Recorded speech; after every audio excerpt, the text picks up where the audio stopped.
சரி, நம்ம கண்களை மூடி ஜெபம் செய்வோம். ஆண்டவரே, இந்த நேரத்தை கொடுத்ததுக்காக நன்றி ஐயா. கர்த்தருடைய வார்த்தைக்கு கடந்து போகிறோம் ஆண்டவரே. ஆண்டவரே, நீர் ஆண்டவரே என்னை மறைத்து நீங்க வெளிப்படுங்க. பரிசுத்த ஆவியானவரே, இது உம்முடைய நேரமாக இருக்கிறது ஆண்டவரே. ஹல்லேலூயா ஆண்டவரே. ஹல்லேலூயா, ஹல்லேலூயா, ஹல்லேலூயா, ஹல்லேலூயா, ஹல்லேலூயா, ஹல்லேலூயா. ஸ்தோத்திரம், ஸ்தோத்திரம், ஸ்தோத்திரம், ஸ்தோத்திரம், ஸ்தோத்திரம். Hallelujah, hallelujah, hallelujah, hallelujah, hallelujah, hallelujah, hallelujah, hallelujah. இயேசையா, உம்மைத்தானே என் முன்னே நிறுத்தியுள்ளேன். இயேசையா, உம்மைத்தானே என் முன்னே நிறுத்தியுள்ளேன். உம்மோடு இருப்பதுதான் என் உள்ளத்தின் வாஞ்சையா, உம் சித்தம் செய்வதுதான் என் இதயத்தின் ஏக்கமையா. உம்மோடு இருப்பதுதான் என் உள்ளத்தின் வாஞ்சையா, உம் சித்தம் செய்வதுதான் என் இதயத்தின் ஏக்கமையா. ஆண்டவரே, ஸ்தோத்திரிக்கிறோம். ஹல்லேலூயா, ஹல்லேலூயா, ஹல்லேலூயா, ஹல்லேலூயா. ரிபா குரியாராமா குரியாராராராரா. ஆண்டவரே, இந்த நேரத்தை உங்க கருத்துல ஒப்பு கொடுக்கிறேன். ஆண்டவரே, பேசுகிறது நான் அல்ல, பேசுகிறது எனக்கு ஆண்டவராக இயேசு கிறிஸ்து நீங்க. ஆண்டவரே, ஜனங்களுடைய செவிகளை அடைத்து வைத்திருக்கிற ஒவ்வொரு பொல்லாத ஆவிகளையும் ஆண்டவரே, நீர் ஆண்டவரே ஒரு காரியத்தை கொண்டு வந்து ஆண்டவரை சொல்லி கொடுக்கும் போது அதை கீழ்ப்படிய முடியாதபடிக்கு, கேட்க முடியாதபடிக்கு எதிர்த்து நிற்கிற ஆண்டவரே அந்த அந்தகார ஆவிகளையும் என் ஆண்டவராகிய இயேசு கிறிஸ்துவின் நாமத்தினாலே, by the delegated authority of the Lord Almighty Jesus Christ, let the heavenly fire come down right now and consume all this evil spirit that is working against us to not obey you, Father.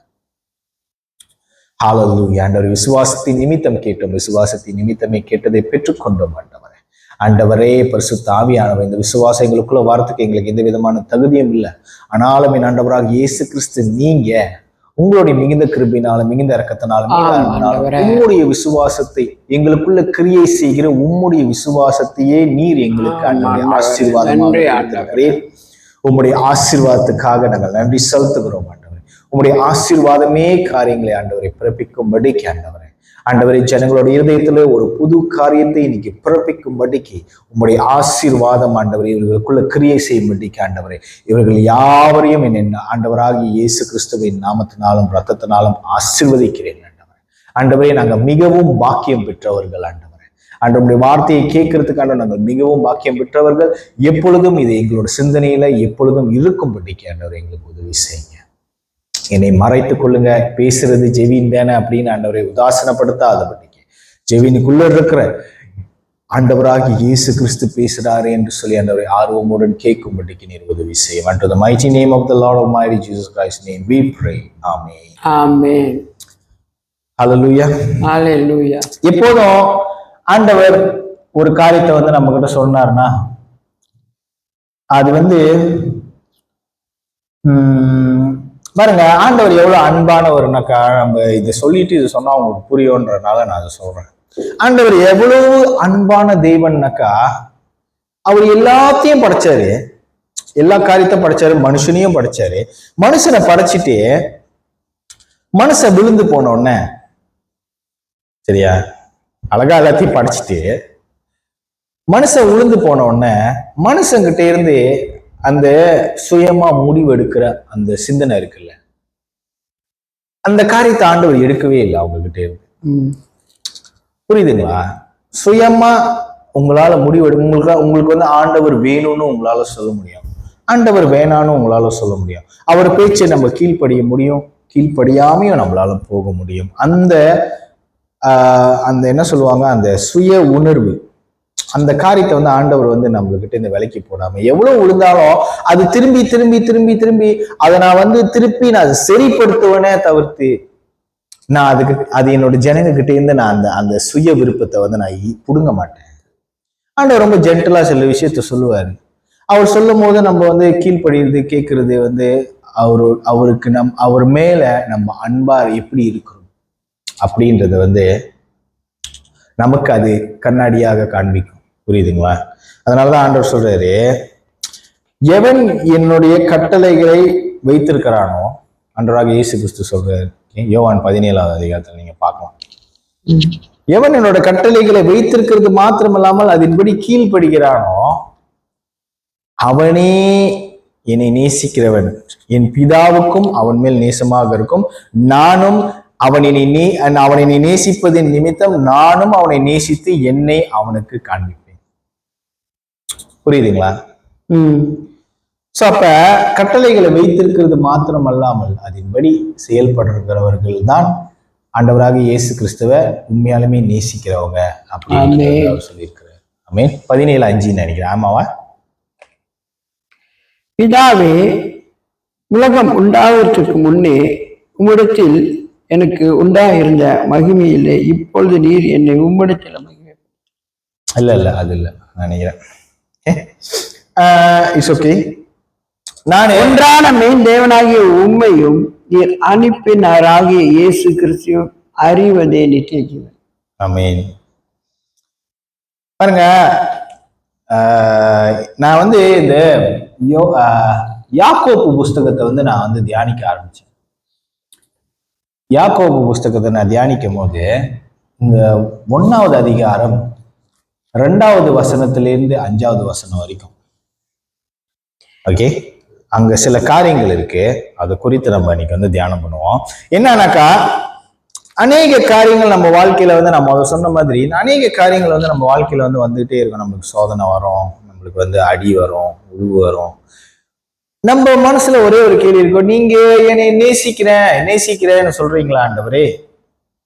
கர்த்தர் மேல் நம்பிக்கையா இருக்கிற மனுஷன் பாக்கியவான்னு சொல்றீங்களே. நான் பாக்கியவான்னாக்கா ஏன் எனக்கு வந்து இந்த காரியங்கள் எனக்கு நடக்குது?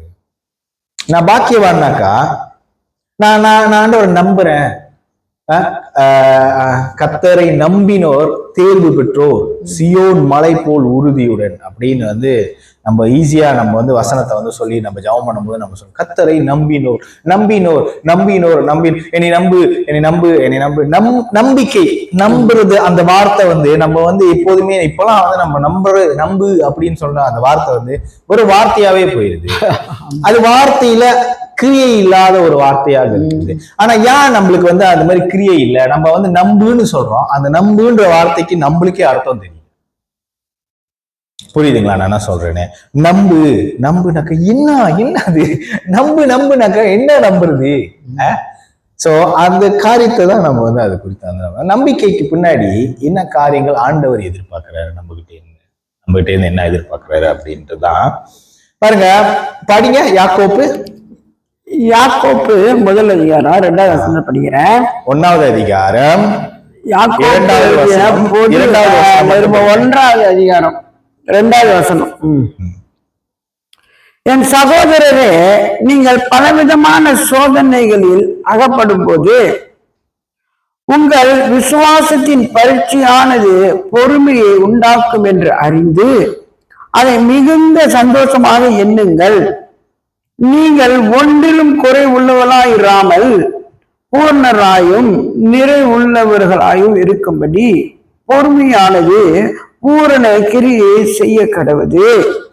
உங்களில் ஒருவன் ஞானத்தில் குறை உள்ளவனாய் இருந்தால் யாவருக்கும் சம்பூர்ணமாய் கொடுக்கிறவரும் ஒருவரையும் கடிந்து கொள்ளாதவரும் ஆகிய தேவனிடத்தில் கேட்க கடவன், அப்பொழுது அவனுக்கு கொடுக்கப்படும். ஆமென். பாருங்க, நான் இங்க பாருங்க, உங்களை நான் படிக்க சொல்றது மட்டும் படிங்க. ஓகே, 2வது வசனம் மட்டும் படிங்க. என் சகோதரரே, நீங்கள் பலவிதமான சோதனைகளில் அகப்படும் போது நீங்க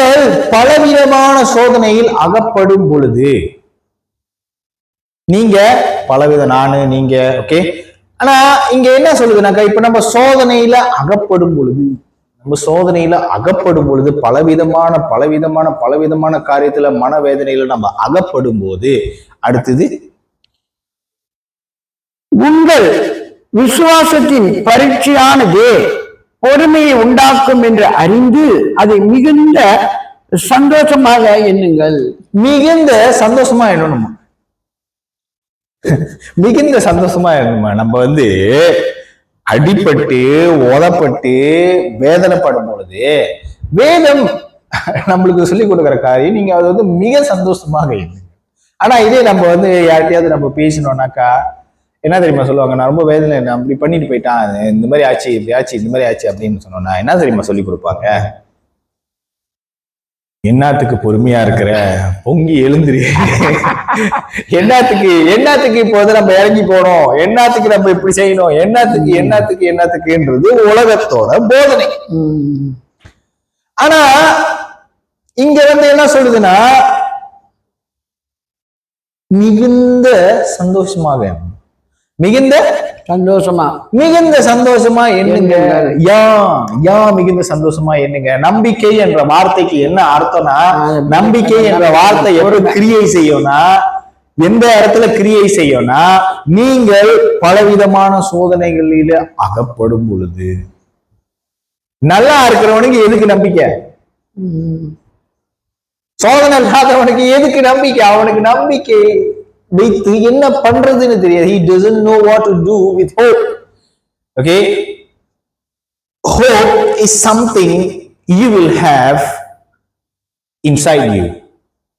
உனக்குள்ள இருக்கிறது தான் அந்த நம்பிக்கை. ஆனா அந்த நம்பிக்கை எந்த நேரத்துல உனக்கு பயன்படும் அப்படின்றது தெரிஞ்சு நீ வந்து அந்த காரியத்தை பார்த்தீனா அது உனக்கு உதவி செய்யும். நம்பிக்கை வந்து எப்ப உதவி செய்யுமா? நீ பலவிதமான சோதனைகள்ல ஆகப்படும் பொழுது.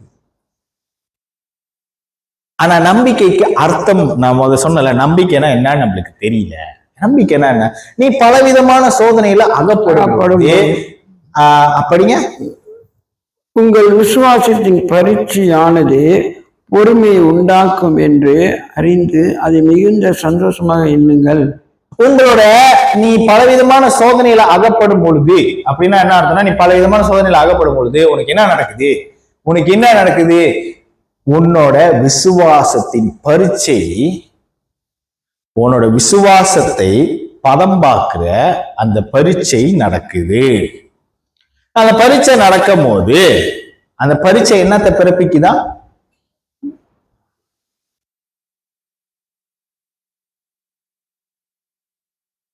அதை மிகுந்த சந்தோஷமாக எண்ணுங்க. அந்த பரீட்சை வரும்போது அந்த பரீட்சை விசுவாசத்தை ப்ரொடியூஸ் பண்ற. What is the produce? பரீட்சையானது பொறுமையை உண்டாக்குகிறது. எஸ், பொறுமை. உன்னோட விசுவாசத்தின் பரீட்சை உனக்கு பொறுமையை உண்டாக்குற அளவுக்கு உன்னோட விசுவாசத்தின் பரீட்சை அது இருக்குதுனாக்கா, அந்த பொறுமையை உண்டாக்குற அந்த ப்ராசஸ் இருக்குல்ல, விசுவாசத்தின் பரீட்சை பொறுமையை உண்டாக்குற அந்த ப்ராசஸ் இருக்குல்ல, அதுதான் நம்பிக்கை.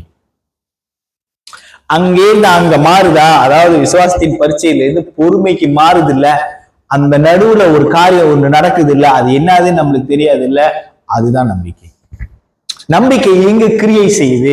நம்பிக்கை என்ற வார்த்தைக்கு என்ன அர்த்தம்னாக்கா, விசுவாசத்தின் பரீட்சை நம்பிக்கை, தென் அது பொறுமையை. புரியுதா என்ன சொல்றேன்? உங்களுக்கு புரியுதா? ஓகே, சோ விசுவாசத்தின் பரீட்சை நம்மளுக்கு வரும் பொழுது அது நம்மளுக்கு நம்பிக்கையை கொடுக்கும்ன்றத வந்து நம்ம புரிஞ்சுக்கிட்டோம்னா அது பொறுமையை நம்மளுக்கு கொடுக்கும். ஆனா பொறுமையா இருக்கிறதுக்கு காரணம் தேவ சமாதானம்.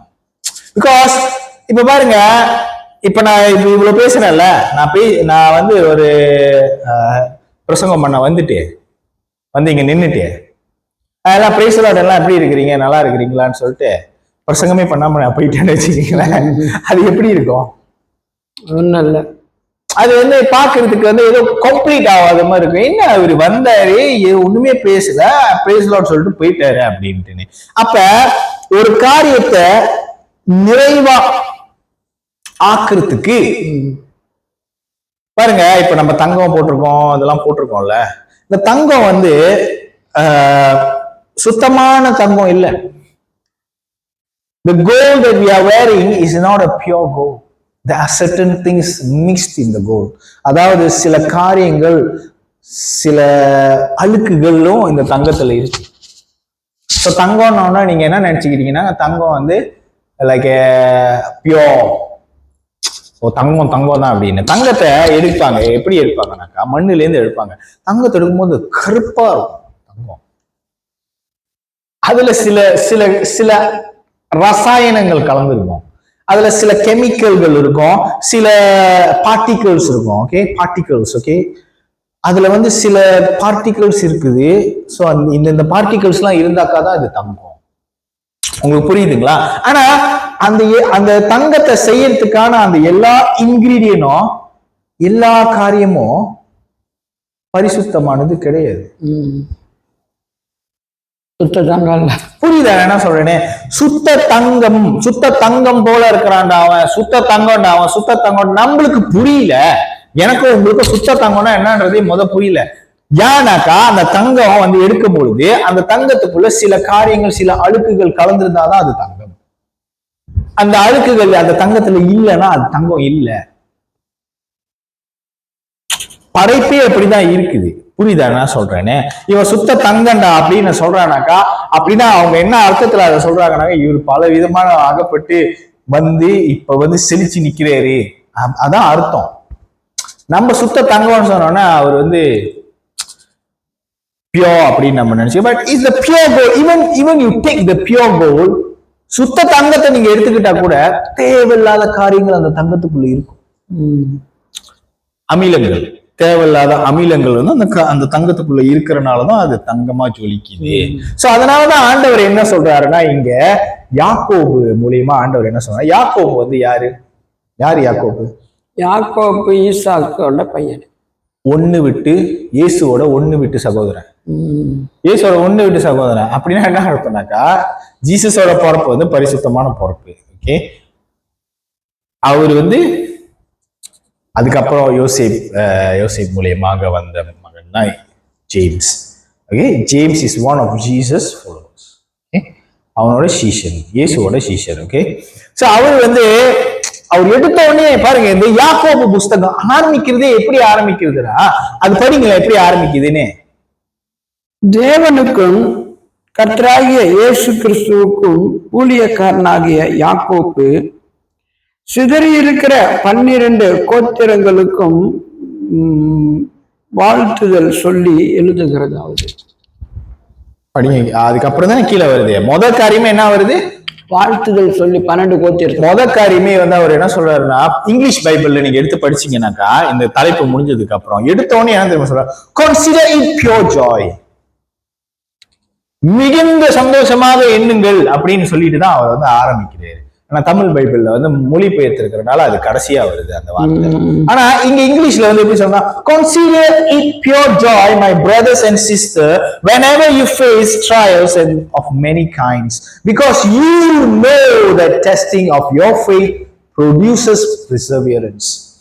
Because you know that, அப்படின்னா நீங்கள் அறிந்திருக்கிறீர்களே, நீங்கள் பலவிதமான போராட்டங்களுக்குள்ள போகும் பொழுது, விசுவாசம் சோதிக்கப்படும் பொழுது, நம்பிக்கை என்றும் ஒரு காரியத்தை தேவன் உங்களுக்கு கொடுத்திருக்காரு. அதை வச்சு பேலன்ஸ் பண்ணி இருக்கிறதுக்கு, நீங்க பொறுமையா இருக்கிறதுக்கு நீங்க அறிஞ்சிருக்கிறீங்களே. நம்ம அறிஞ்சிருக்கிறோமா உண்மையிலுமே? நம்ம அறிஞ்சிருக்கோமா உண்மையிலுமே? நம்மளுக்கு இந்த காரியத்தோட ஆழங்கள் நம்மளுக்கு தெரியுமா? இந்த காரியம் வந்து என்ன செய்யுதுன்னு நம்மளுக்கு தெரியல. புரியுதுங்களா? எல்லாமே இந்த ஞானத்தில் அந்த வசனம் இங்கதானே இருக்கு, அந்த 5வது வசனம், அதை படிங்களேன். உங்களில் ஒருவன் ஞானத்தில் குறைவுள்ளவனாய் இருந்தால் யாவருக்கும் சம்பூர்ணமாய் கொடுக்கிறவரும் ஒருவரையும் கடிந்து கொள்ளாதவரும் ஆகிய தேவனிடத்தில் கேட்க கடவன், அப்பொழுது அவனுக்கு கொடுக்கப்படும். பாருங்க, இந்த வசனத்தை வந்து யாராச்சும் பரீட்சைக்கு ஜெபம் பண்றதுக்கு வந்தாலும் இந்த பரீட்சை வசனத்தை சொல்லி ஜெபம் பண்ணி விட்டுருவாங்க. ஏதாச்சும் ஒரு காரியத்துக்கு, ஏதாச்சும் வேலைக்கு இன்டர்வியூக்கு போறதுக்கு வந்து நீங்கள் ஞானத்தில் சொல்லி ஜெபம் பண்ணி விட்டு அனுப்பிடுவாங்க. பட் இந்த வசனம் என்னத்துக்கு சொல்லுதுன்றது நம்மளுக்கு தெரியல. அவர் என்ன சொல்றாருன்னா, அந்த யாக்கோபு என்ன சொல்றாருன்னா, இங்க ஒரு காரியம் நடக்குதுப்பா, இந்த காரியம் உனக்கு புரியாம தான் நீ சுத்திக்கிட்டு இருக்க, அந்த காரியத்தை புரிஞ்சுக்கணும்னு சொல்லி நீ ஞானத்துக்கே அப்படின்னு அவர் சொல்றாரு. பாருங்க, எந்த காரியத்தை, அதாவது அது அந்த 2வது வசனத்துல இருந்து படிச்சுட்டு வாங்க. என் சகோதரரே, நீங்கள் பலவிதமான சோதனைகள் அகப்படும் போது, என் சகோதரரே, நீங்கள் பலவிதமான சோதனைகள்ல அகப்படும் பொழுது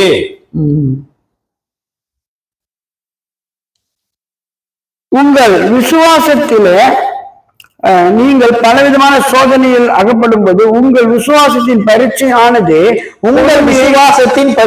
என் சகோதரரே, நீங்கள் பலவிதமான சோதனைகளில் அகப்படும் பொழுது உங்கள் விசுவாசத்தின் பரீட்சையை பொறுமையாய் உண்டாக்கும் என்று குறித்து, உங்கள் விசுவாசத்தின் பரீட்சை பொறுமையை உண்டாக்குவது என்னும் அறிந்து அதை மிகுந்த சந்தோஷமாய் எண்ணுங்கள். அதை மிகுந்த சந்தோஷமா என்றதுக்கு நான் சோதனைக்குள்ள போகும்போது நான் அழுகுறேன், நான் வேதனைப்படுறேன். இவன் என்னை ஏமாத்திட்டான், அவன் என்னை இப்படி செஞ்சுட்டான், இவன் என்னை இப்படி செஞ்சுட்டான், இப்படி இப்படி இப்படி இப்படி இருதயத்துல நீ காயப்பட்டு நீ அஃபெண்ட் ஆகி நீ செயல்பட முடியாம ஒரு ஓரத்துல உட்கார்ந்து இருக்கிறியே, உனக்கு தேவை என்னன்னா இப்ப இந்த விசுவாசத்தின் பரீட்சை உனக்கு நம்பிக்கையை உண்டாக்கும், நம்பிக்கையை சொல்லிக் கொடுக்கும். இந்த நம்பிக்கை உன்னை பொறுமையாக்கும்ன்ற அந்த ஞானத்தை நீ பெற்று, எவன் ஒருவன் ஞானத்தில் குறைவுள்ளவனோ, புரியுதா? எவன் ஒரு ஞானத்தில் குறைவுள்ளவனோ அவன் கர்த்தர் இடத்துல என்னத்த கேட்க கடவானா, இந்த சிஸ்டம் எப்படி நான் புரிஞ்சுக்கிறது? அநேக நேரங்கள் நம்ம வேத வாசிக்கும் போது நம்ம இந்த மாதிரி கான்டெக்ட்ல நம்ம படிக்கிறது இல்ல, ஏனோ தானோன்னு படிச்சுட்டு போயிடுறது. ஞானத்தை பத்தி அரைச்சு ஜெபம் பண்றது, ஞானத்துக்கு இந்த வசனம் இருக்கு நம்ம சொல்லி ஜெபம் பண்ணி அனுப்பிட்டு விட்டுறோம். பட் ஆனா அது என்னத்துக்கு சொல்லி இருக்கிறாங்க, எதுக்கு சொல்லி இருக்கிறாங்கன்றதை நம்ம புரிஞ்சுக்கணும். சத்தியத்தை அறிந்து கொள்ளுங்கள், சத்தியம் உங்களை விடுதலையாக்கும் இயேசு சொல்றாரு. இந்த சத்தியம் நம்மளுக்கு புரிஞ்சிருச்சுன்னா நம்ம அடுத்த வாட்டி நம்மளுக்கு சோதனை வரும் பொழுது என்ன நம்ம யோசிப்போம்னாக்கா, இதை நம்ம சந்தோஷமா யோசிப்போம். We will consider it a pure joy, brothers and sisters. Consider it a pure joy whenever you face trials of many kinds. அநேக சோதனைகள், ஒரு சோதனை வரல, அநேக சோதனைகள்ல நீங்க அகப்படும் பொழுது, வேதம் தெளிவா, வேதம் பொய் சொல்லவில்லை. தேவன் உன்னை நேசிக்கிறேன்னு பொய் சொல்லல. அவரு என்னையும் நேசிக்கிறேன்னு அவர் பொய் சொல்ல. நான் உன்னை நேசிக்கிறனால உனக்கு துன்பமே வராதுன்னு அவரு பொய் சொல்லி உங்களை இங்க கூப்பிடல. என்னையும் பொய் சொல்லி அழைக்கல. இந்த உலகத்தில் அநேக காரியங்கள் உண்டு, திறன் கொள்ளுங்கள், நான் உலகத்தை ஜெயித்தேன். இந்த திறன் கொள்றதுக்கான ஞானத்தை தான் அவர் இங்க எழுதியிருக்கிறாரு. என்ன எழுதியிருக்கிறாருன்னா, எவன் ஒருவன் ஞானத்தின் குறை உள்ளவனோ அவன் என்ன இடத்துல கேட்க கடவான், அவன் கர்த்தர் இடத்துல கேட்க கடவான். கர்த்தரை எப்படி கொடுக்கிறாரா? நீங்கள் ஒன்றிலும் குறைவுகளாயிராமல் பூர்ணராயும் நிறைவுள்ளவர்களாயும் இருக்கும்படிக்கு பொறுமையானது பூரண கிரியை செய்ய கடவுது. நான் என்ன வசனம் சொல்றேன், நீங்க என்னத்த படிக்கிறீங்க? நீங்க 5வது வசனம் படிங்க. உங்களில் ஒருவன் ஞானத்தில் குறைவுள்ளவனாய் இருந்தால் யாவருக்கும் சம்பூர்ணமாய் கொடுக்கிறவரும் ஒருவரையும் கடிந்து கொள்ளாதவருமாகிய தேவனிடத்தில் கேட்க கடவன். பாருங்க, சம்பூர்ணமா அவர் ஒரு கடிந்து கொள்ளுதலும் இல்லாம யார் அவர்கிட்ட இந்த ஞானத்தை கேட்கிறாங்களோ, ஆண்டவரே எனக்கு இந்த மாதிரி சோதனை காலத்துல நான் நடந்து போயிட்டு இருக்கிறேன், என் கண்ணு மண்ணுக்கு எனக்கு என்ன நடக்குதுன்னு எனக்கு புரியல, அதனால நான் உங்களை நம்புறேன். I put my trust in you. நான் உங்களை நம்புறேன். இந்த சோதனை எனக்கு முன்பதாக நின்றுட்டு இருக்கு. அநேக காரியங்கள், ஒரு சோதனை நம்மளுக்கு என்னைக்குமே ஒரு சோதனை வந்ததே கிடையாது நம்ம லைஃப்ல. உண்மைதானே நான் சொல்றேன்? ஒண்ணு முடிஞ்சு ஒண்ணு முடிய கூட இருக்காது, இன்னொன்னு வந்துடும் அதுக்குள்ளார. அதான் நான் சொல்றேன், Lord, I trust in you. I don't know what is happening in front of me. நான் இப்ப கடந்து போய்கிட்டு இருக்கிற சூழ்நிலையை பத்தி நான் உங்களுக்கு சொல்றேன். நீங்களும் என் கூட சேர்ந்து இந்த சூழ்நிலையை தான் கடந்து போயிட்டு இருப்பீங்க, சரியா? உங்களுக்கு மட்டும் தனியா எதுவும் நடக்க போறது கிடையாது. ஓகே, நான் இந்த சோதனைக்குள்ள கடந்து போகும்போது, இந்த சூழ்நிலைகளுக்குள்ள கடந்து போகும்போது, I say, Lord, I don't understand what is happening in front of me. I really don't understand. எனக்கு என்ன நடக்குதுன்னு எனக்கு புரியல. ஓகே, இவங்க எல்லாம் எப்படி இந்த மாதிரி செய்யறாங்க? எப்படி ஒரு ஆளை இந்த மாதிரி வேதனைப்படுத்த முடியும்? எப்படி ஒரு ஆளை இந்த மாதிரி காயப்படுத்த முடியும்? எப்படி இவங்களுக்கு அந்த மனசு வருது, மனசாட்சி இருக்கு? எந்த அதிகாரத்துல இவங்க அந்த காரியத்தை செய்யறாங்க? என்ன ஏது? ஏன்னா இயேசு இறங்கி காரியத்தை செஞ்சுட்டு இருக்கும்போது இந்த பரிசேயனும் சதிசேயரும் ரொம்ப கசந்து போறாங்க, ஆமா ரொம்ப மனசு உடஞ்சி போறாங்க. ஆமா. நீங்க சொல்றீங்க அது கோவம், நான் படிக்கும் போது எனக்கு அது கோவம். ஆனா நல்லா நம்ம அதை பத்தி நம்ம நல்லா யோகிச்சு பார்த்தோன்னா அவனுக்கு ரொம்ப வேதனையாகிறானுங்க. ஏன் இந்த மனுஷன் எப்படி பண்ணிட்டு இருக்கான்? சபத்துனால சபத்து ஃபாலோ பண்ண மாட்டான், ஏதாவது ஒண்ணு டம்முன்னு குண்டை போட்டு விட்டு போயிடுறான். என்ன ஜனங்களை நம்ம நீதியா வழி நடத்திட்டு இருக்கிறோமே, அவனுங்க நீதி, அவங்களோட ஸ்டாண்டர்ட் நீதி அவங்க வழி இம்ப்ளிமெண்ட் பண்ணி நடத்திட்டு இருந்தானுங்க ஜனங்களை. ஆனா அவங்க சொல்றானுங்க இவன் எல்லாத்தையும் உடைக்கிறான அப்படின்னு அவங்க அங்கலாய்க்கப்படுறாங்க. அதனாலதான் ஆண்டவர் சொல்றாரு பாருங்க, ஞானம் அது ஒரு கிரியை செய்யும். ஆண்டவர் 2 கேள்வி கேட்கிறாரு. யோவான் ஸ்நானகன் வந்தான், வெட்டுக்கிளி சாப்பிட்டான், தேன் குடிச்சான், வண்ணாந்திரத்திலேயே இருந்தான், ஒட்டகத்தோல் தான் போட்டிருந்தான். அவனையே நீங்க தீர்க்கதரிசியா எடுத்துக்கல, அவன் சொல்றதையும் நீ கேட்கல. தேவகுமாரன் வந்திருக்க, எல்லாத்துக்கூடயும் சேர்ந்து ஆடுறேன், பாடுறேன், பார்ட்டி பண்றேன். நீங்க நல்லா புரிஞ்சுக்கணும், நீங்க என்ன மாதிரி கடவுளை வணங்குறீங்கன்றது நீங்க நல்லா புரிஞ்சுக்கணும். ஆண்டவராகிய தேவன் இஸ் வெரி ஹாப்பி காட். அவர் ரொம்ப எப்போதுமே பார்ட்டி பண்றதுலயே தான் இருப்பாரு. உங்களுக்கு தெரியுமா, எனக்கு என் கூட சந்தோஷமா இருந்து எதுக்கு சொல்றாருன்னா அவர் அந்த சந்தோஷத்திலேயே இருக்கிறவரு. பாருங்க, நீங்க ஆண்டவர் எடுத்து பேசுற ஓமை எல்லாத்தையும் பாருங்க. கல்யாண விருந்து, திராட்சை விருந்து, திராட்சை ரசம், இதுதான் அவர் எப்போது பேசுவாரு. ஆனா நீங்க நீதிமொழியில நீங்க போய் படிச்சு பாத்தீங்கன்னா திராட்சை ரசத்தை அங்கலாய்ச்சிட்டு இருக்கிறவனுக்கு திராட்சை ரசம் கொடுன்னு சொல்றாரு. புரியுதா என்ன சொல்றேன்னு? இருதயத்துல அங்கலாய்ப்பா இருக்கிறான்ல அவனுக்கு கொடுப்பா திராட்சை ரசத்தை அப்படின்றாரு. அப்ப ஆண்டவர் இந்த மாதிரி எப்பொழுதுமே ஆளுங்களை ஒஃபெண்ட் பண்ற மாதிரி செய்யற காரியங்கள் அவருடைய ஞானத்தை வெளிப்படுத்துது. அந்த ஞானத்தை புரிஞ்சு கொள்றதுக்கு நம்மளுக்கு இந்த ஞானம் பத்தாது. நானும் எல்லாரும் கூட தானே ஸ்கூலுக்கு போனேன், நானும் எல்லாரும் கூட தானே ஒன்னா தானே செஞ்சேன், நானும் நியாயமான விஷயத்த தானே செஞ்சேன், எனக்கு எப்படி நியாயமான விஷயத்த செஞ்சு திருப்பி பந்து மாதிரி என் மூஞ்சில அடிச்சிச்சு? இன்னைக்கு அநேக பேர் அப்படிதான் கேள்வி கேட்டுருக்காங்க. ஆனாலும் நீங்கள் சோதனைக்குள்ள கடந்து போகும்போது நாம அதை சொன்ன மாதிரி ஆண்டவரே எனக்கு முன்னுக்கு என்ன நடக்குதுன்னு தெரியாது. ஏன்னா உன் நினைவுகள் என் நினைவுகள் அல்ல நீங்க சொல்லியிருக்கிறீங்க. இன்னைக்கு என்ன நடக்குதுன்னு எனக்கு தெரியாது. ஆனா நான் இந்த சோதனையை சகிச்சுக்கிறேன். ஏன்னா எனக்கு ஒரு நம்பிக்கை இருக்கு. எனக்கு நீங்க நம்பிக்கை கொடுத்திருக்கிறீங்க. You have given me hope, Lord. இந்த பொறுமை நீங்க எனக்கு நம்பிக்கை கொடுத்திருக்கிறீங்க. என்ன நம்பிக்கை கொடுத்திருக்கிறீங்களா? நான் பல விதமான சோதனையில அகப்படும் பொழுது அந்த சோதனை என்னோட விசுவாசத்தை பரீட்சை பார்க்கும் பொழுது அது எனக்கு என்னத்தை பிறப்பிக்குமா? எனக்கு பொறுமையை பிறப்பிக்குமா? சோ அப்புறம் படிங்க.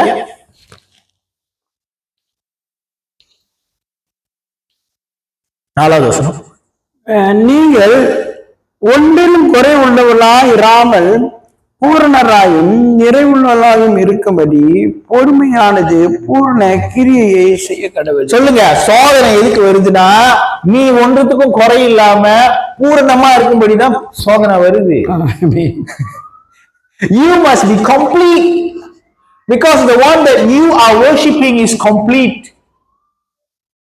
இயேசு கிறிஸ்து 33 வயசுல சிலுவையில போய் அறையணும். அவர் ஒரு 6 மாசம் ஊழியத்தை செஞ்சுட்டு ஐயோ நான் சிலுவையில அறைய மாட்டேன்னு சொல்லிட்டு அவர் ஓடி போயிட்டார். எப்படி இருந்திருக்கும்? நம்மளுக்கு ரட்சிப்பு கிடைச்சிருக்குமா? நமக்கு ஏதாவது? அவர் பூரணமா காரியத்தை செய்து முடித்தாரு. நீங்க என்னையும் உங்களை பத்தி பேசுற. நேத்து எனக்கு என்ன தெரியுமா தோணுச்சு? இயேசு கிறிஸ்து இந்த வெளிப்படுத்தல் விசேஷத்தெல்லாம் போய் படிச்சீங்கன்னாக்கா அவர் ஹெவன்ல அப்படி உள்ளுக்கு வந்தாருன்னா 24 மூப்பரும் அப்படி கீழே குனிஞ்சிருவானுமா.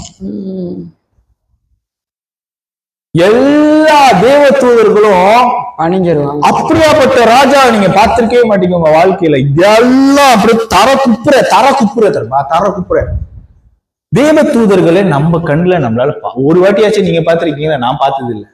சரியா? நான் தேவ தூதர்களை பார்த்தது இல்லை, பிசிக்கலி பார்த்தது இல்லை.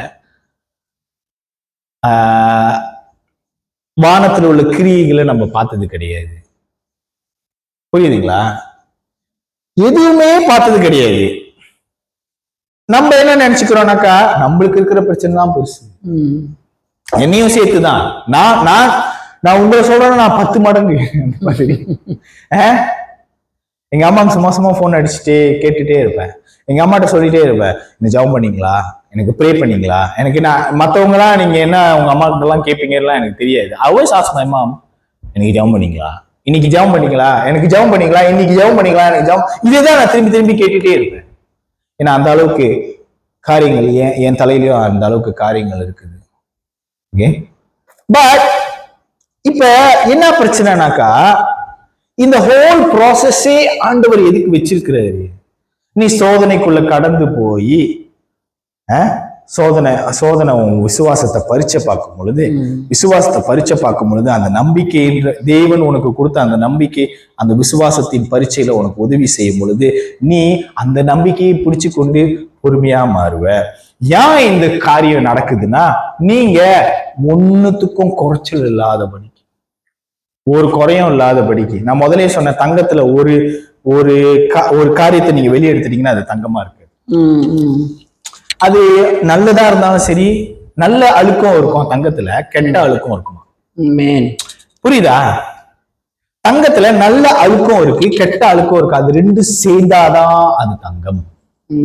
அப்படின்னா நீ கிறிஸ்தவனா ஆயிட்டனாக்கா உனக்கு சோதனையே இல்லை, உனக்கு வேதனையே இல்லைன்னு யாரு பிரசங்கம் பண்றாங்களோ அந்த பிரசங்கத்துல பெரிய தவறு இருக்கு. சோ அதை பத்தி கொண்டேம் பண்றதுக்காக நான் பேசல. நான் என்ன சொல்ல வரேன்னா, அவருடைய ஆசீர்வாதம், the blessing of God is always on your head. எனக்கு உனக்கு தேவன் யாரெல்லாம் வந்து அந்த வெங்கல சர்ப்பத்தை பார்த்தாங்களோ அவங்க பொழைச்சிக்கிட்டாங்களாம். அப்படிலாம் நானு நீங்களாம் வந்து அந்த வெங்கல சர்ப்பத்தை பார்த்து பொழைச்சிக்கிட்டவங்க. புரியுதுங்களா? அந்த வெங்கல சர்ப்பத்தை பார்த்த உடனே என்ன ஆச்சுனாக்கா, பாம்பு ஸ்டீல் கடிச்சிட்டு தான் இருக்கு, பாம்போட விஷம் ஏறல, அவங்க பொழைச்சிக்கிட்டாங்க. அவங்களுக்கு அந்த பாம்பு வந்து நத்திங் அப்படின்னு எத்தி விட்டுட்டாங்க. அதே சிலுவை, அதே மாதிரிதான் வந்து ஆண்டவரும் சிலுவையில மரிச்சாரு. அந்த சிலுவையை நோக்கி பார்த்ததுனாலதான் நம்ம இன்னைக்கு நீங்க அந்த சிலுவையை நோக்கி பார்த்ததுனால அந்த சாபமான அந்த காரியத்தை அவரு ஆசீர்வாதமா இருக்கிற அவரு அந்த சாபமான சிலுவையில மேல ஏறினதுனால அந்த சிலுவையே ஆசீர்வாதமாக மாறிடுச்சு.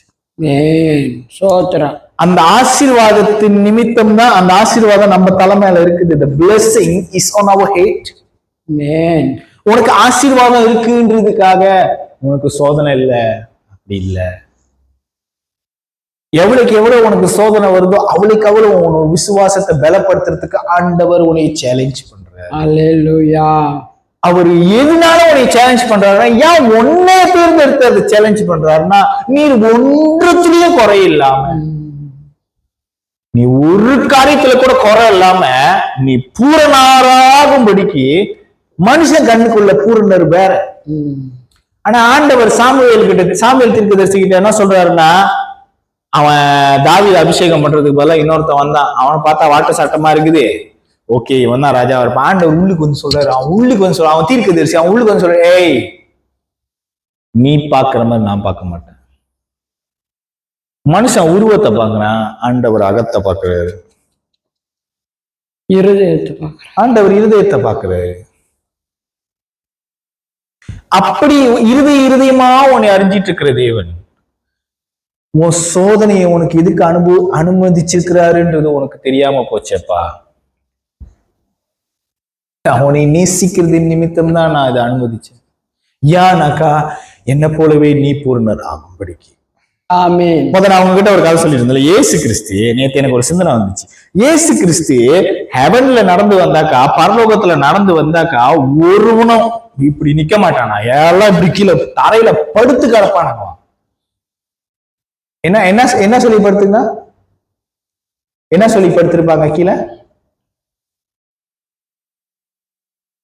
சேனைகளின் கர்த்தர் பரிசுத்தர், சேனைகளின் கர்த்தர் பரிசுத்தர், சேனைகளின் கர்த்தர் பரிசுத்தர், உலகத்தின் பாவத்தை சுமந்து தீர்த்த தேவாட்டு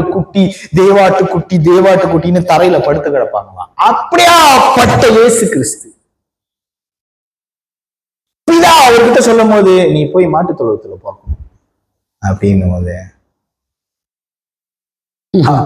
பிதா மேல அவருக்கு எவ்வளவு நம்பிக்கை இருந்தா, எவ்வளவு அன்பு இருந்தா.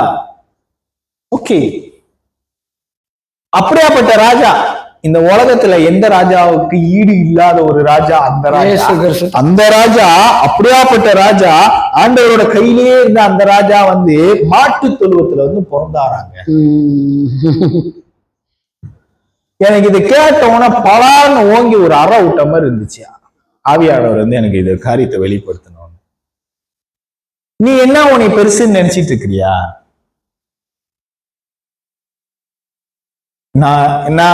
நான் யாரு? எங்க அப்பா அம்மா பாஸ்டரு, நான் நல்லா படிச்சிருக்கேன், நல்ல வேலை செய்யறேன், எனக்கு இல்லாத காரியமே இல்லை இந்த உலகத்துல அப்படின்ட்டு அப்படின்னு ஒரு சின்ன ஒரு அந்த காரியம் வந்து நம்ம மனசுல இருக்கும் பொழுது அவர் ஓங்கி மண்டையில தட்டி சொல்ற மாதிரி அவர் சொல்றாரு, நான் எதை விட்டுட்டு கீழே வந்தேன்னு உனக்கு தெரியுமா? ஆண்டவர் என்னை முதல்ல சந்திக்கும் பொழுது, உங்களுக்கு தெரியாதுன்னு நினைக்கிறேன், நம்ம பழைய வீட்டுல இருந்தோம்ல, பழைய வீட்டுல வந்து எனக்கும் எங்க அம்மாக்கும் என்னமோ ஒரு பிரச்சனை, என்னமோ ஒரு சண்டை, வாக்குவாதம். நான் பயங்கரமா வாக்குவாதம் பண்ணிட்டு நான் போயிட்டு அந்த மில்லுக்கு வந்து அந்த ஒரு கல் இருக்கும் எங்க வீட்டு முன்னுக்கு, ஒரு கல், உட்கார கல், அந்த கல்லுல நான் போய் அப்படியே உட்காந்துட்டேன். அவங்க எது சொன்னாலும் கேட்க மாட்டேறாங்க, ஏன் இந்த மாதிரி இருக்கிறாங்க அப்படின்னு சொல்லி நான் யோசிச்சுட்டு இருக்கும் போது ஆண்டவர் சொன்னாரு, ஆண்டவர் அப்பதான் லிட்ரலி நான் வந்து சந்திக்கிறேன். சொன்னாரு, இங்க பாரு, என் கை பாரு, என் கால் பாரு, நான் யார் தெரியுமா? I am the son of the most high. நான் தேவனுடைய குமாரன்.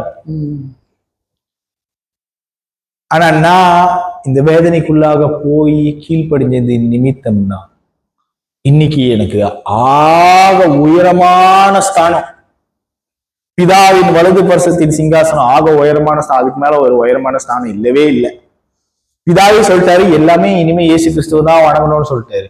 அவ்வளவு உயரமான ஸ்தானத்தை அவர் எப்படி அடைஞ்சு கொண்டாருன்னா, எப்படி பெற்றுக்கொண்டாருன்னா, சோதனைகள்ல சோதனை வரும் பொழுது அது விசுவாசத்தின் பரீட்சையா எடுத்துக்கிட்டு நம்பிக்கை இன்னும் பிதா மேல வந்து எப்போதுமே நம்பிக்கையாவே இருந்தாரு. எப்ப பார்த்தாலும் ஜெபம் பண்ணிக்கிட்டே இருந்தாரு பிதா மேல. பிதா, நான் நம்புறேன், I trust you, I trust you. எல்லாத்தையும் சிலுவைக்கு போற வரைக்கும்ங்க, சிலுவைக்கு போய் அடிபடுற வரைக்கும் அவர் என்ன சொல்றாருன்னா, இது என் சித்தம் இல்ல, உங்களோட சித்தம், நான் உங்களை நம்புறேன். அப்படின்னா என்ன அர்த்தம்? நான் உங்களை நம்புறேன், I trust you because you are trying to make me complete. புரியுதுங்களா? நீங்க நான் கம்ப்ளீட் ஆகணும்னு நீங்க நினைக்கிறீங்க, அதனால நீங்க வந்து இதுக்கு அனுபவிச்சிருக்கீங்க. அதனாலதான் அதை புரிஞ்சிக்க முடியல நம்மளால. நம்மளுக்கு யாருக்கு இதெல்லாம் புரிஞ்சிக்க முடியலையோ, நான் சொல்றேன், இந்த வசனத்தை படிங்க. எவன் ஒருவன் ஞானத்தில் குறைவுள்ளவனா இருக்கும், இந்த ஞானம்னாக்கா இந்த ஞானம் தான். இந்த ஞானத்துல நீ குறைவுள்ளவனா இருந்தா உனக்கு நீ பூர்ணமா முடியாதுப்பா. இந்த ஞானத்துல உனக்கு குறைஞ்சு போச்சுனாக்கா நீ பூர்ணராகவே முடியாது. நீ வேற ஞானம் கேட்கிற, நான் உனக்கு கொடுக்குற ஞானம் இந்த ஞானம். புரியுதுங்களா? அவரை அறிகிற அறிவின் மேன்மைக்காக அப்படின்னு சொல்றாங்களா? அவரை அறிகிற அறிவு, இயேசு கிறிஸ்து பிதாவை அறிகிற அறிவின் மேன்மை வந்து இதுதான். எல்லாத்தையும் சந்தோஷமா எடுத்துக்கிறது, எல்லாத்தையும் ஜாலியா எடுத்துக்கிறது, எல்லாத்தையும் ஆவி ஆத்மா சரீரம் மூணுமே தேவன் மேல நம்பிக்கையா இருக்கு. புரியுதுங்களா என்ன சொல்றேன்னு? இந்த சத்தியத்தின் ஆழம் வந்து உங்களுக்கு புரிஞ்சிச்சான்னு எனக்கு தெரியல. பட் ஆனா இது நீங்க திரும்ப திரும்ப இதை போய் படிக்கும் பொழுது உங்களுக்கு புரிஞ்சிடும். சோ பலவிதமான சோதனைகள்ல நீங்க அகப்படும் பொழுது அது ஏன்னா உங்களோட விசுவாசத்தின் பரீட்சையை வந்து நீங்க கடந்து போறீங்க. அந்த விசுவாசத்தின் பரீட்சை வந்து உங்களை நம்பிக்கை என்னும், நீங்க ஆண்டவர் மேல வச்சிருக்கிற அந்த நம்பிக்கை என்னும் அந்த நம்பிக்கை அது உங்களை பொறுமைக்கு கூட்டிட்டு போவோம். பொறுமை ஆயிட்டீங்கன்னாக்கா அப்ப என்ன அர்த்தம்னா, நீங்க ஒன்றத்துக்கும் குறை இல்லாதவங்க ஆயிட்டீங்கன்னு அர்த்தம். நீங்க பூர்ணம் ஆயிட்டீங்க, ஆண்டவரோட கண்ணுல நீங்க பூர்ணம் ஆயிட்டீங்க. மத்தவங்களை விட்டுருங்க, ஆண்டவரோட கண்ணுல நீங்க பூர்ணம் ஆயிட்டீங்களா? இப்போ உங்களுக்கு என்ன வேணும்? இதுக்கு மேல உங்களுக்கு என்ன வேணும்? இந்த ப்ராசஸ் நீ புரிஞ்சுக்கையா. அதனாலதான் எவனுக்கு புரிய முடியலையோ இது புரியாது, அவ்வளவு சீக்கிரத்துல இந்த ப்ராசஸ் புரியாது. அதனாலதான் நீ ஞானத்துல குறைவுள்ளவனா இருக்கிற. அதனால நீ ஆண்டவர்கிட்ட கேளு. அவர் எப்படி கொடுப்பாரா? If any one of you lacks wisdom, you should ask God to give generously to all without finding fault, and it will be given to you.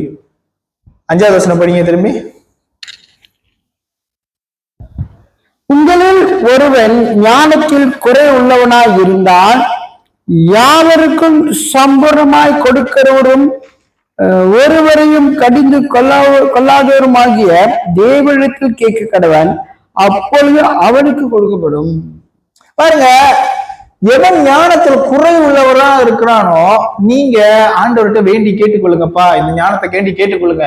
இந்த ஞானம் தான் ஓகே. நீங்க தேடுறீங்களே மத்த ஞானம், நான் படிச்சுட்டேனாக்கா படிக்கிறதுக்கு எனக்கு ஞானம் வேணும். அந்த படிப்பை நான் படிச்சு முடிச்சுட்டேன்னா நான் போய் ஒரு வேலையில உட்காருவேன், நான் கை நிறைய சம்பாதிப்பேன். அந்த ஞானம் உனக்கு சமாதானத்தை கொடுக்காது. பிரச்சனை அதுதான். ஏன்னா நீ ஒரு பிரச்சனை கிட்ட இருந்து இன்னொரு பிரச்சனை கிட்ட ஓடி போய் தாவற. நம்மளுக்கு அந்த ஞானம் தேவையில்லை. அது இயல்பாவே ஆண்டவர் நம்மளுக்கு வச்சிருக்கிறாரு நம்ம உள்ளுக்கு. அந்த ஞானத்தை இயல்பாவே நம்மளுக்கு. ஆனா இந்த ஞானம் நம்மளுக்கு புரியாது. நம்மளுக்கு எது கஷ்டமா இருக்குதோ, எது வேதனையா இருக்குதோ, ஏன்னாக்கா அந்த ஞானத்தை நம்ம பயன்படுத்தல. அந்த ஞானம் நம்மளுக்கு ரொம்ப குறைவா இருக்குது. அந்த ஞானம் நம்மளுக்கு ரொம்ப ரொம்ப ரொம்ப ரொம்ப ரொம்ப குறைவா இருக்குது. பாருங்க, ஐசையா 26:3 படிங்க. 26:3. எஸ், ஏசாயா 26:3. ஏசாயா 26:3.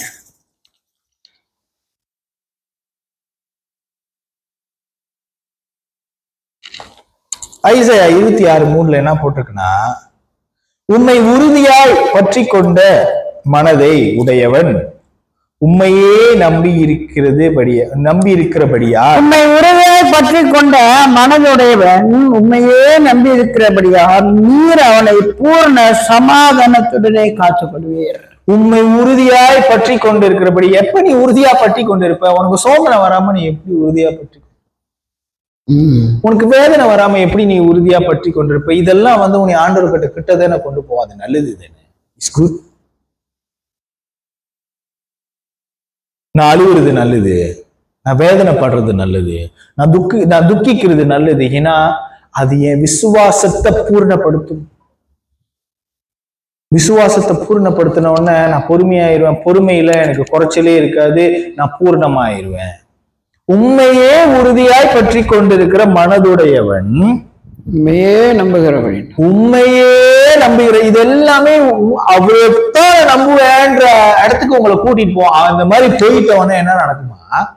பூரண சமாதானம். பூரண சமாதானம், பூரணம். பாருங்க, அங்கேயும் பூரணம், இங்கேயும் பூரணம். நம்மளுக்குதான் எதுவுமே உள்ளுக்கு பூர மாட்டேங்குது. பூரண சமாதானத்தோட அப்படின்னா என்ன அர்த்தம்னாக்கா shalom shalom shalom shalom shalom shalom shalom ஷாலோம்னா 2 வாட்டி ஏன் ஷாலோம் ஷாலோம்னாக்கா, ஷாலோம்ன்றது சமாதானம். அது 2 வாட்டி ஷாலோம் ஷாலோம்னு சொல்றதுனால பூரண சமாதானம். தேவன் எப்படி பூரணமா ஒன்னா கம்ப்ளீட்டா இருக்கிறாரோ, பிதா குமாரன் பரிசுத்த ஆவியானவரா சமாதானமா அவங்களுக்குள்ளார இருக்கிறாங்களோ, அந்த பூரண சமாதானம் நம்மளுக்கு கிடைக்கும். எப்ப? அவரையே உறுதியா. ஆமென். இந்த அதனாலதான் யாக்கோபு அப்படி எழுந்துறாரு. என்ன எழுந்துறாருனாக்கா, ஐயா உனக்கு உபத்திரம் வேதனை இதெல்லாம் வரும் பொழுது அப்பதான் நீ உண்மையாலுமே ஹாப்பியா ஆகணும். அப்பதான் நீ உண்மையாலுமே சந்தோஷத்துல மகிழணும். ஏன்னாக்கா இது எல்லாமே உன்னை பூரணப்படுத்துறதுக்கு. இது உனக்கு புரியலன்னா பரவாயில்ல, உனக்கு புரியலன்னா பரவாயில்ல, நீ போய் ஆண்டவர்கிட்ட உட்காந்து அந்த ஞானத்தை கேளு. எவ்வளவு அழகா அதான் இருக்குது பாருங்க. இந்த யாக்கோபு ஸ்டார்ட் பண்ண உடனே நான் தியானிக்க ஆரம்பிச்ச முதல் காரியமே இது. நான் ஒன்றுத்துக்கும் குறைவு இல்லாம பூரணராகும்படிக்கு ஆண்டவர் என்னை தெரிந்து கொண்டிருக்கிறாரு. அவர் எத்தனை சோதனைகளை எனக்காக சகிச்சிருக்கிறாரு. அதனால நான் பூரணமா ஆகணும்னா ஆண்டவர் இதை அனுமதிக்கிறாருன்னா நானும் அதை ஏத்துக்கிட்டு போவேன். அப்பதான் நீ ஞானவான். அப்பதான் நீ ஞானவான். நீதிமொழி 8:20-21 படிங்க.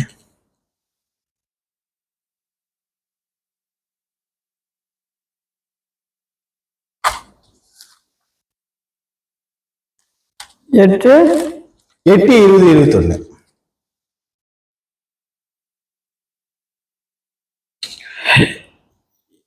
என்னை சிநேகிக்கிறவர்கள் மெய்ப்பொருளை சுதந்திரிக்கும்படிக்கு அவர்களுடைய களஞ்சியங்களை நான் நிரப்பும்படிக்கும் அவர்களை நீதியின் வழியிலும் நியாய பாதைகளிலும் நடத்துகிறேன்.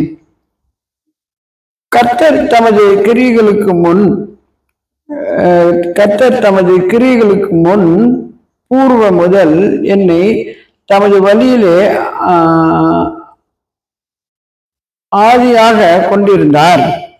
பூமி உண்டாற்றுக்கு முன்னும் ஆதி முதற்கொண்டு அனாதியாய் நான் அபிஷேகம் பண்ணப்பட்டேன். எத்தனை வரைக்கும்? 20-21. ஓகே, படிங்க இன்னொரு வாட்டி. என்னை சிநேகிக்கிறவர்கள் மெய்ப்பொருளை சுதந்திரிக்கும்படிக்கும் அவர்களுடைய களஞ்சியங்களை நான் நிரப்பும்படிக்கும் அவர்களை நீதியின் வழியிலும் நியாய பாதைகளிலும் நடத்துகிறேன். நீதியிலும் நியாயத்தின் வழிகளிலும் நான் நடத்துவேன். பாருங்க, அவரையே பற்றி கொண்டிருந்தாக்கா அவரு பூரணமா எல்லாத்தையும் நம்மளுக்கு கொடுத்துருவாராம். இப்ப நம்மளுக்கு ஏன் சில காரியங்கள் நம்மளுக்கு வாழ்க்கையில நடக்கிறது இல்லை அப்படின்றது நம்மளுக்கு புரியணும். இந்த காரியத்தை படிச்சோன்னா ஏன்னாக்கா மேபி நம்ம புரிஞ்சிக்கல, இந்த ஞானம் நம்மளுக்கு இல்லை. ஆனா இன்னொரு விதமான ஞானம் இருக்கு, அது நம்ம கிட்ட நிறைய இருக்கு. அதையும் நான் உங்களுக்கு காட்டி கொடுத்துறேன், அப்போ உங்களுக்கு டிஃபரன்ஸ் தெரியும். ஓகே,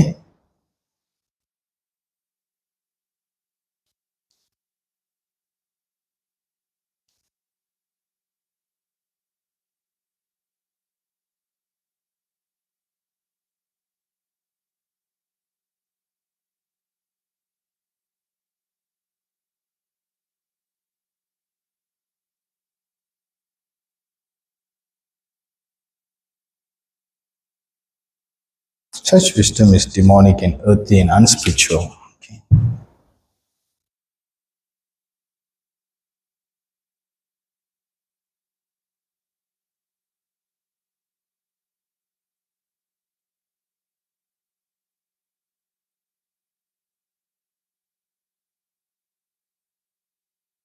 அதே யாக்கோப்பு 3:15 படிங்க.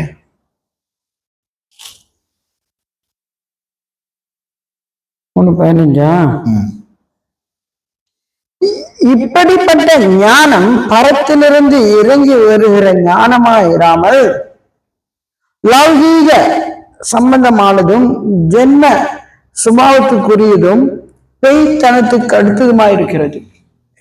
இப்படிப்பட்ட இந்த ஞானமும் தம்பி இருக்கு தம்பி.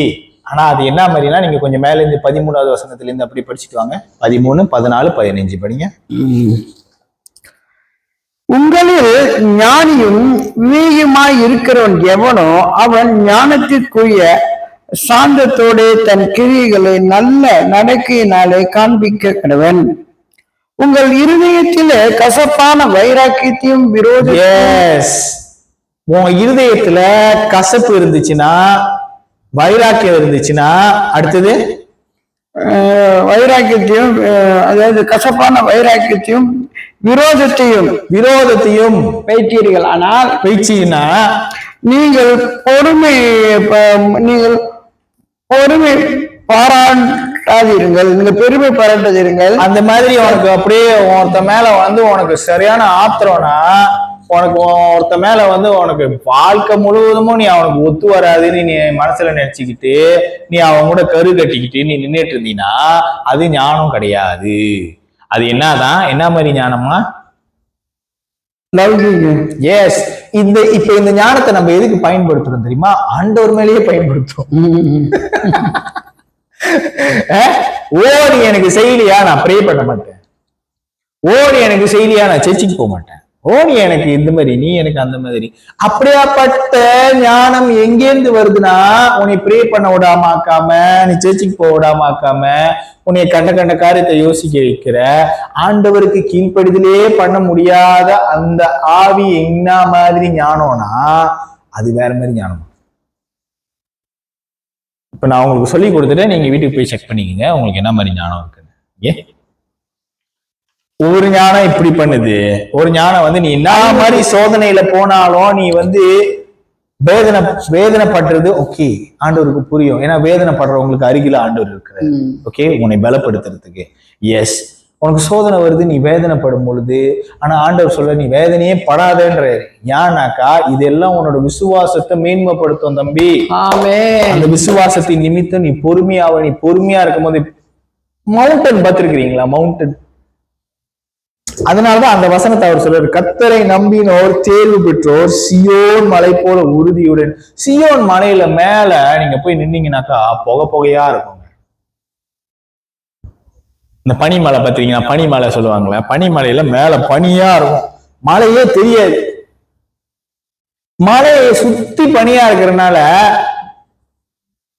மழை தெரியாது. ஆனா அந்த பனி எவ்வளவு நேரத்துக்கு இருக்கும்னா கொஞ்ச நேரத்துக்கு தான் இருக்கும். அப்புறம் பனி காணா போயிடும்.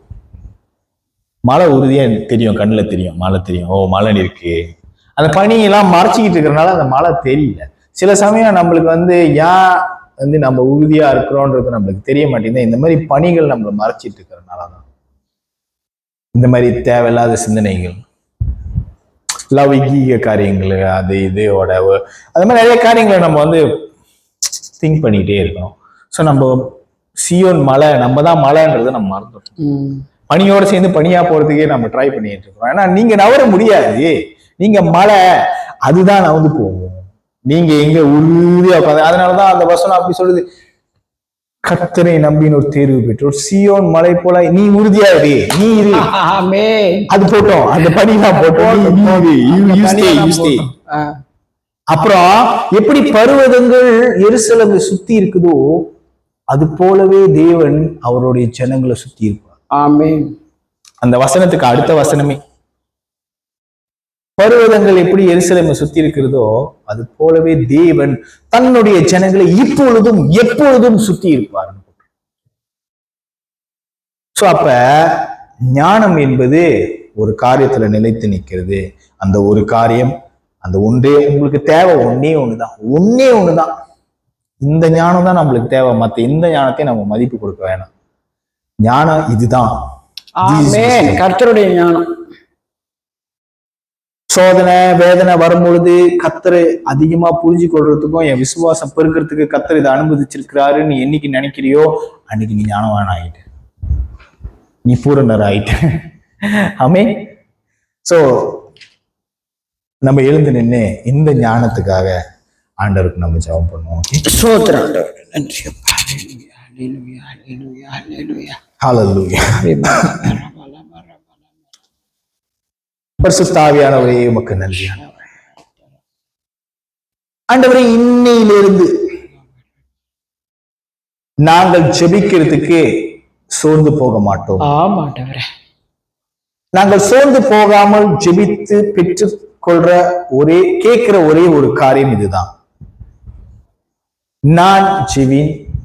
ஆண்டவர் என்னோடு இருக்கிற ஒவ்வொரு ஜனங்களும் ஆண்டவரே உம்முடைய எல்லா விதமான ஆவிக்குரிய ஞானத்திலையும் நாங்கள் பெருகும்படிக்கு, உமக்கு பேர் உண்டாக்குகிற, உம்முடைய பேரை கெடுத்து போடாதபடிக்கு உமக்கு பேர் உண்டாக்குகிற வழியில நாங்க நடக்கிறதுக்கு, அதுக்கு தகுதியா நாங்க நடக்கிறதுக்கு,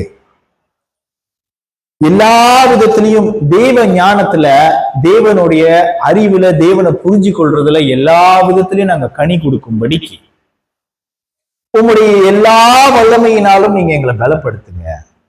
உம்முடைய மகிமையான பலத்தினால நாங்க எல்லா விதமான சோதனைகள் வந்தாலும் அதை நாங்கள் ஆண்டவரே பூரண சமாதானத்தோடு அந்த சோதனைகளை நாங்கள் மேற்கொள்ளும்படிக்கு எங்களுக்கு அந்த ஞானத்தின் ஒளியை எங்களுக்கு கொடுங்க. அது எங்க மேல அடிக்கிட்டோம். எங்க மேலயும் சரி, உலகத்துல இருக்கிற ஒவ்வொரு பரிசுத்தவான்கள் மீதும் இந்த பூரண ஒளி கிரியை செய்யட்டும். ஏனென்றால் நீங்க எங்களை இருளின் அதிகாரத்திலிருந்து எங்களை காப்பாத்தி உம்முடைய ஒரே பேரான குமாரனாகிய இயேசு கிறிஸ்துவோடைய ராஜ்யத்துக்குள்ளாக எங்களை இணைச்சிருக்கிறீங்க. இந்த ராஜ்யத்துல பயன்படுகிறவர்களாக, பிரயோஜனப்படுகிறவர்களாக நாங்கள் இருக்கும்படிக்கு என்ன விதமான சோதனைகள் வந்தாலும் அது எங்களோட விசுவாசத்தை பெருக்குகிறதுக்காகவே வந்த சோதனைகள் என்று சொல்லி பொறுமையுடன் ஆண்டவரை நாங்கள் அதை ஏற்றுக்கொண்டு, ஆண்டவரை எல்லா விதத்திலையும் பூர்ணராகும்படிக்கான ஞானத்தை எங்களுக்கு விசுவாசித்து கேட்டபடியே இப்பொழுது நீர் கொடுத்ததுக்காக நாங்கள் நன்றி செலுத்துவோம். விசுவாசத்தின் நிமித்தம் கேட்டோம், விசுவாசத்தின் நிமித்தமே கேட்டதை பெற்றுக்கொண்டோம். இந்த விசுவாசம் எங்களுக்குள்ள வரத்துக்கு எங்களுக்கு எந்த விதமான தகுதியும் இல்லை. எங்கள் ஆண்டவராக இயேசு கிறிஸ்து நீங்க உங்களோட மிகுந்த கிருபையினாலும், மிகுந்த இரக்கத்தினாலும், மிகுந்த அன்பினாலும் கிரியை செய்கிற விசுவாசத்தை நீர் எங்களுக்குள்ளாக வைத்திருக்கிறீர். அந்த கிரியை செய்கிற விசுவாசம் அநேக சோதனைக்குள்ளாக கடந்து வந்து உங்களுக்குள்ளாக இன்னும் நிலைத்திருக்கிற அந்த கிரியை செய்கிற விசுவாசத்தின் நிமித்தமே நாங்கள் கேட்டோம். அதே விசுவாசத்தின் நிமித்தமே நாங்கள் கேட்டதை பெற்றுக்கொண்டோம். And to the mighty name of the Lord Almighty Jesus Christ's name we pray. Amen. Amen. Amen.